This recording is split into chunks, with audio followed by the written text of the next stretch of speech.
మోదీ ఆలోచనలు సాయిరెడ్డికి ముందే తెలుసా? మోదీ ఆలోచనలు సాయిరెడ్డికి ముందే ఎలా తెలుస్తున్నాయి? విజయసాయిరెడ్డి వైసీపీ ఎంపీ జగన్కు అన్ని విధాలుగా అండదండ. ఆర్థిక వ్యవహారాల్లోనే కాదు, ఇప్పుడు ఢిల్లీలో జగన్ తరఫున అద్భుతమైన లాబియింగ్ చేస్తున్న నాయకుడు. మోదీకి జగన్కు నడుమ భేటీకే కాదు, హార్దిక సంబంధాలకు కారణమైన బలమైన లాబీయిస్ట్. అసలు తనను రాజ్యసభ సభ్యుడిగా ఎంపిక చేసినప్పుడే అర్థమైపోయింది సాయిరెడ్డి తనకు ఎంత విశ్వసనీయమైన పనులు చక్కబెట్టగలడో. తనకు అప్పగించిన బాధ్యతల్ని దూకుడుగా నిర్వర్తిస్తూ అందర్నీ ఆశ్చర్యపరుస్తున్నాడు. ఇప్పటిదాకా తనను తక్కువగా అంచనా వేసిన రాజకీయ శక్తులు ఇకపై సాయిరెడ్డి విషయంలో పునరంచనాలు వేసుకోవాల్సిందే. ఆయనేదో బీహార్ గవర్నర్ రామ్నాథ్ కోవింద్ను కలిసి ఓ బొకే ఇచ్చి అభినందించి వచ్చినప్పుడు ఎవరూ సందేహించలేదు. కానీ తను ఇప్పుడు కాబోయే రాష్ట్రపతి. నిజానికి తను ఎన్డీఏ రాష్ట్రపతి అభ్యర్థి అవుతాడని రాజకీయ పండితులు, మహా పాత్రికేయులు కూడా ఊహించలేదు.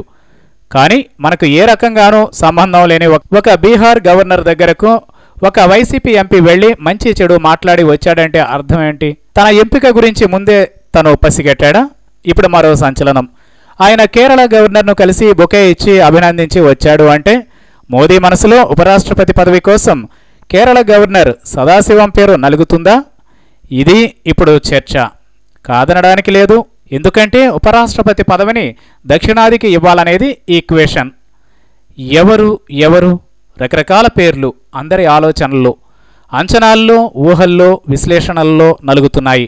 వెంకయ్య నాయుడు మోదీ తరఫున అటు ఇటు సంప్రదింపులకు, బేరాలకు, మాటామంతికి ఉపయోగపడుతున్న సీనియర్ కాబట్టి ఎలాగోలాగా ఏదో పోర్ట్ఫోలియోలో కంటిన్యూ చేస్తాడేమో మోదీ సాబ్. మరి ఆయన ఏపీ వ్యవహారాల ప్రధానిగా బిహేవ్ చేస్తున్నాడు అనే వైరాగ్యం ఏమైనా ఉంటే ఏదో ఒక రాష్ట్రానికి గవర్నర్గా పంపించి రెస్ట్ తీసుకోమని చెబుతాడు కానీ ఉపరాష్ట్రపతిని చేస్తాడా అనేది డౌట్. ఇక Tamil Nadu plus Maharashtra governor Vidyasagar Rao RSS నేపథ్యమున్న సీనియర్ బీజేపీ నాయకుడు. ఈయన అవకాశాల్ని తోసిపుచ్చలేం. ఈ మధ్య ప్రచారం కూడా ఆయనకు అనుకూలంగా విస్తృతంగా సాగుతోంది. ఇక ఏపీ తెలంగాణ ఉమ్మడి గవర్నర్ అజిత్ దోవల్ బలమైన సపోర్ట్ ఉంది. తన అవకాశాలని అసలు ఖండించలేం, సందేహించలేం. కానీ అకస్మాత్తుగా సాయిరెడ్డి కేరళ గవర్నర్ను కలిసి వచ్చాడంటే ఇప్పుడందరికీ డౌట్ వచ్చేస్తుంది. నిజమే, తను సుప్రీం మాజీ ప్రధాన న్యాయమూర్తి. నిజానికి తనను ఒక గవర్నర్గా ఎంపిక చేసినప్పుడే పెద్ద ఎత్తున చర్చ జరిగింది.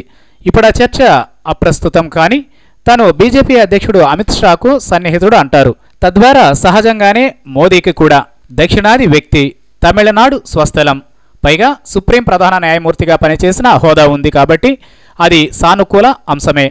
1949లో తమిళనాడులోని కొంగునాడు ఏరియాలో ఓ కొంగు వెల్లలార్ కుటుంబంలో జన్మించాడు. 1975కు పూర్వం ఆ కులం అగ్రవర్ణాల జాబితాలోనే ఉండేది. తరువాత బీసీల్లో చేర్చారు. గౌండర్ సరిసమాన కులం. సో ఆయన అవకాశాలను తోసిపుచ్చడానికి వీల్లేదు. అయితే మోదీ మనసులో ఏముంది? ఎవరున్నారు? అనూహ్యంగా వేరే పేరు ప్రతిపాదిస్తారా, లేక సాయిరెడ్డి అభినందించి వచ్చిన సదాశివమే ఇండియాకు కాబోయే ఉపరాష్ట్రపతి? వేచి చూడాలి.